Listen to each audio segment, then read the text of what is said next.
Bonjour à tous, on se retrouve aujourd'hui pour un tout nouveau numéro du JT de la télé, et cette semaine on a un sommaire assez chargé, alors c'est parti. On commencera cette émission avec Perdu de vue, Énergie 12 va bientôt relancer l'émission, on vous donnera les premières informations sur cette émission et sur ce retour. On parlera ensuite de The Voice, vous découvrirez toutes les nouveautés de la prochaine saison bientôt diffusée sur TF1. On parlera ensuite d'une chronique sport et on parlera de la Ligue 1. Canal+ signe un accord avec beIN Sport pour diffuser la Ligue 1, on vous donnera tous les détails. Et sans oublier Boyarland, vous découvrirez la date de diffusion et les nouveaux personnages du spin-off de Fort Boyard sur France 2. Sans oublier comme chaque semaine une info série, et cette semaine on parlera du bazar de la charité. Y aura-t-il une seconde saison pour la série événement de TF1? On vous dira tout en fin d'émission, sans oublier comme chaque semaine les programmes de la semaine, et ça on en parle juste après le générique, c'est parti, générique.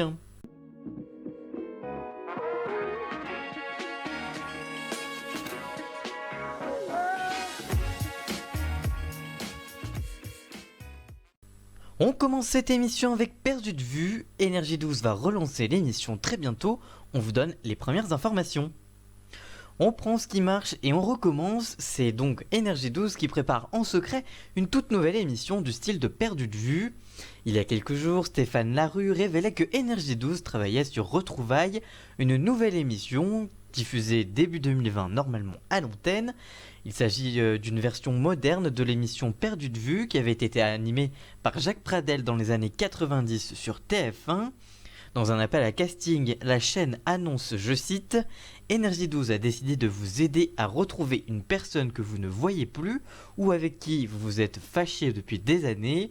Aujourd'hui, vous avez envie de la retrouver, que ce soit votre mère, votre père, votre enfant, votre meilleur ami ou tout simplement une personne qui manque à votre vie.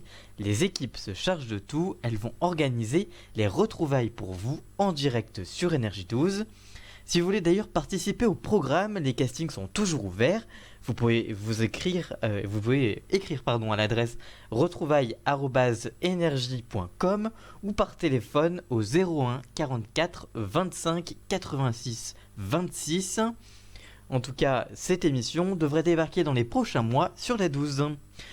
On continue avec The Voice, découvrez toutes les nouveautés de la prochaine saison du télécrochet sur TF1. Après plusieurs saisons sur le recul niveau audience, TF1 entend apporter des nouveautés pour espérer faire remonter à nouveau les audiences. En effet, présentée à la presse cette semaine, la saison 9 de The Voice va faire quelques modifications.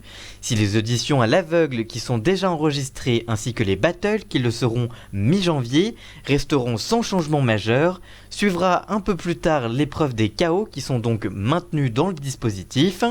Les nouveautés arrivent, elles, au direct, qui étaient traditionnellement enregistrés au studio 217, qu'ils partagent avec Danse avec les stars notamment. Cette année, TF1 diffusera les directs de la saison 9 de The Voice en direct d'une salle de concert à Paris, qui pourrait être celle de la scène musicale située sur l'île de Séguin, dont le groupe TF1 assure la gestion. La salle est déjà réquisitionnée pour des événements télévisés, dont les victoires de la musique ou encore la première édition de la chanson secrète.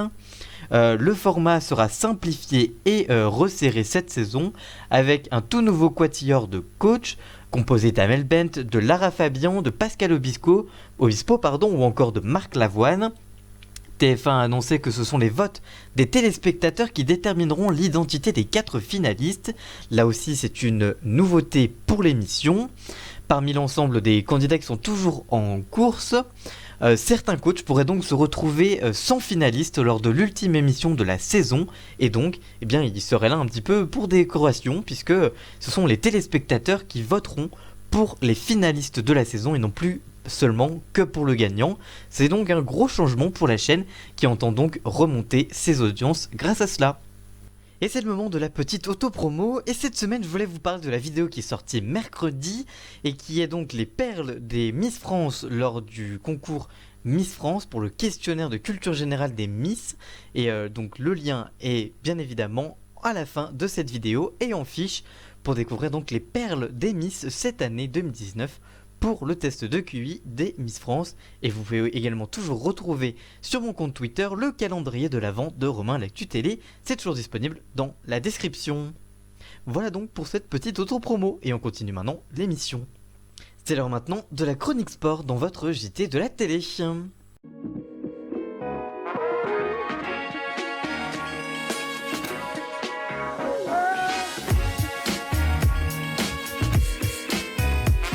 Et dans cette chronique sport, on va parler de la Ligue 1. Canal+ signe un accord avec beIN Sport pour diffuser la Ligue 1. Il y a quelques mois, les abonnés de Canal+ avaient été déçus car la Ligue 1, le championnat le plus suivi de France côté audience, ne serait plus diffusé sur la chaîne. Pour rappel, en mai 2018, le groupe espagnol Mediapro avait raflé 3 lots par surprise lors de l'appel d'offres de la Ligue 1 qui comprend le match du dimanche soir, les matchs du vendredi et du samedi soir, mais aussi les matchs du dimanche à 13h et à 15h. Ce lundi, Canal+ et beIN Sport ont annoncé avoir signé un accord exclusif concernant la diffusion de la Ligue 1 pour les saisons 2020-2024. En effet, beIN Sport sous-licenciera à Canal+ ses droits sportifs de la première division de football qui correspondaient au lot 3 lors de l'appel d'offres conclu en mai 2018. Canal+ récupère aussi les droits du magazine du samedi soir contenu dans le lot 3.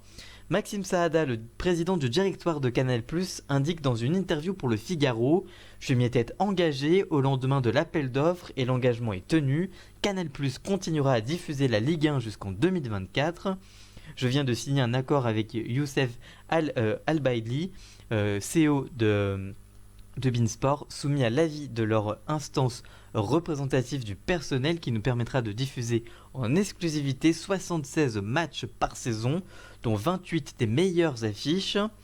Dans le détail, Maxime Saada en dit plus sur ce nouvel accord qui sera valable pour 5 ans et renouvelable une fois. Je cite « C'est très inférieur à ce que nous payons aujourd'hui pour la Ligue 1. Concrètement, 3 semaines sur 4, nous proposerons le meilleur match de Ligue 1 et dès ce mois d'août 2020, nous sommes très honorés de la confiance que nous accorde beIN Sport pour commercialiser ses chaînes en France sur tous les modes de diffusion et auprès de tous les opérateurs télécoms et internet. De son côté, Youssef El Abaidli, président de beIN Sport France, précise, je cite, « Cet accord serait extrêmement positif pour beIN Sport et pour les amateurs de sport en France. Il garantit la pérennité de notre entreprise à long terme tout en augmentant son rayonnement sur le marché français.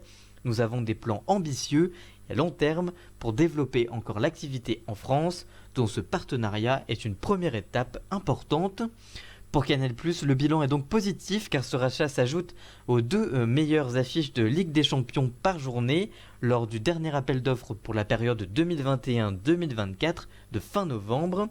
Avec cet accord, Canal+ récupère donc les matchs du samedi à 21h et du dimanche à 17h et suivi du magazine donc comme chaque samedi.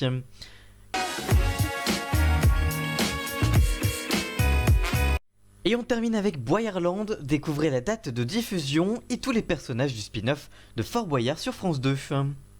On en parlait depuis plusieurs semaines, le spin-off de Fort Boyard porté par Olivier Mine et Willy Revelli débarque enfin sur France 2 sous le nom de Boyarland.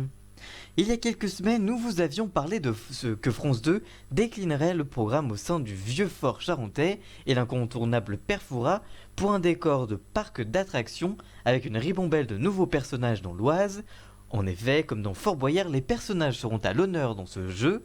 Voici donc la présentation de tous ces fameux personnages. On a d'abord la Féronie, une fée qui proposera des jeux aquatiques à nos équipes de célébrités sur la rivière enchantée qui longe le parc et sera l'une des personnages principales du jeu. On raconte qu'elle aurait vécu une histoire d'amour avec le Père Fouras et que ce dernier serait parti du parc, c'est pour ça qu'il serait parti du parc après leur séparation. Autre personnage atypique, Monsieur Moustache et Madame Barbe, membres de la famille Poilu. Ces deux affronteront les équipes de célébrités dans les attractions qui nécessitent de la force, comme les bouts dans le Fort Boyard. Comme dans Fort Boyard également, les passes seront au sein de cette déclinaison. On a passe nulle part, passe-passe, passe-moi le sucre ou encore double passe. Ces derniers s'occuperont de la vente des tickets et du bon fonctionnement des attractions. Parmi eux, Passivite et Passe la Seconde guideront les équipes de célébrités d'épreuve en épreuve grâce à leur boyard mobile, malgré que le terrain de jeu ne soit pas si grand que ça. De son côté, Pas si drôle est le clown du parc qui vend aussi des tickets. Ce dernier apparaît aussi dans une des attractions les plus effrayantes de la fête foraine, un clown terrorisant, mais plus que drôle dans cette version de Fort Boyard de Boyarland, pour la déclinaison. On a également Double Passe qui sont les deux sœurs siamoises ou encore Passe nulle part, un géant de plus de 2 mètres. Et enfin, Passe-moi le sucre, la première passe femme qui devient donc passe du jeu de Fort Boyard. Et aujourd'hui, on connaît aussi la date de diffusion qui sera donc le samedi 21 décembre prochain à 21h10 sur France 2, animé par Olivier Mine et produit par Adventure Line Productions. Le second numéro s'enchaînera la semaine suivante et normalement, c'est ainsi de suite. Et on termine comme chaque semaine avec une info série, et cette semaine on parle du Bazar de la Charité comme très souvent dans cette émission. La série française historique aura-t-elle droit à une deuxième saison ? Alors que le Bazar de la Charité réalisait d'excellentes audiences sur TF1, y aura-t-il une seconde saison ? On vous dit tout. Le Bazar de la Charité, c'est la mini-série événement de TF1 qui s'est conclue ce lundi 9 décembre. Mais une saison 2 peut-elle voir le jour ? Eh bien la réponse est non. Pour l'heure, aucune saison n'est envisagée. Alexandre Laurent, le réalisateur de la série, a indiqué, je cite, « On termine la saison 1 sur une fin bouclée. La série s'appelle Le Bazar de la Charité. Non, la saison 2 ne servirait à rien. Ce que l'on veut vous dire, c'est qu'on a envie de traiter d'autres façons le droit de la femme, mais peut-être à une autre époque historique. Si une saison 2 paraît en effet peu probable, au vu des audiences, la une pourrait envisager d'autres fictions historiques en revanche. En moyenne, la fiction a été suivie par 6,8 millions de téléspectateurs et 27,7% de part de marché sur TF1. À J+7, là aussi les audiences sont extraordinaires, c'est-à-dire avec les téléspectateurs ayant regardé la série en replay, et le score dépasse les 8 millions de personnes. Mais ce n'est pas tout, le Bazar de la Charité débarque dès le 26 décembre sur Netflix, grâce à un accord signé entre le géant américain et TF1. Alexandre Laurent explique, je cite, « Avec Netflix, le Bazar va être vu dans le monde entier. Je suis très fier de cette série qui n'a pas à rougir à côté des séries américaines comme Breaking Bad ou encore The Handmaid's Tale. J'espère qu'elle motivera les diffuseurs à investir dans les séries ambitieuses. » Que pensez-vous de cette série française dont on vient de vous parler ? Mais que pensez-vous de tous les autres thèmes dont on a traité dans cette émission ? Que pensez-vous de Boyarland ? Allez-vous le regarder ? N'hésitez pas à nous dire ça dans les commentaires, mais encore du retour de Perdu de vue sur NRJ12 dans une toute nouvelle version, ou encore des accords de la Ligue 1, et enfin des nouveautés de The Voice. Dites-nous tout ça dans les commentaires, on vous lira bien évidemment. Autre nouveauté de la saison, c'est le programme télé de la semaine. Je vous propose 2 coups de cœur qui arrivent la semaine prochaine à l'antenne.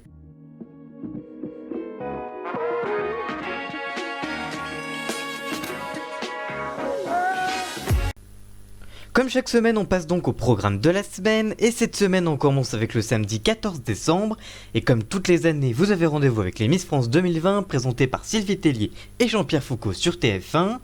Le dimanche 15 décembre, vous avez rendez-vous avec TF1 Rogue One A Star Wars Story en inédit sur la une. Le lundi 16 décembre, encore TF1 décidément avec la rediffusion du téléfilm Coup de foudre à Noël avec Judith Debona et Thomas Sisley. Sur M6, vous avez rendez-vous avec un nouveau numéro inédit d'une ambition intime avec Karine Lemarchand, avec comme invité Gad Elmaleh. Le mardi 17 décembre, vous avez rendez-vous sur TF1 avec la suite de votre série de la saison 1 avec 4 nouveaux épisodes de Los Angeles Bad Girl sur TF1 à 21h. Sur M6, vous avez rendez-vous avec 2 inédits de En Famille spécial Noël. La série humoristique débarque en prime time. Sur C8, vous avez rendez-vous avec le grand bêtisier de Noël en inédit. Le mercredi 18 décembre, vous avez rendez-vous avec New Amsterdam, la suite de votre série, la saison 1, avec 3 nouveaux épisodes inédits. Sur France 2, vous avez rendez-vous avec Notre-Dame de Paris, l'épreuve des siècles, un documentaire inédit, pour revenir sur l'incendie qui a ravagé la cathédrale l'année dernière. Sur W9, vous avez rendez-vous avec 2050, Climat, peut-on encore éviter le pire ? Le tout nouveau magazine documentaire de Stéphanie Renouvin en inédit sur W9. Et enfin sur TMC, vous avez rendez-vous comme d'habitude avec Burger Quiz avec 2 nouveaux numéros inédits. Le jeudi 19 décembre, vous avez rendez-vous avec le final de votre série Balthazar sur TF1.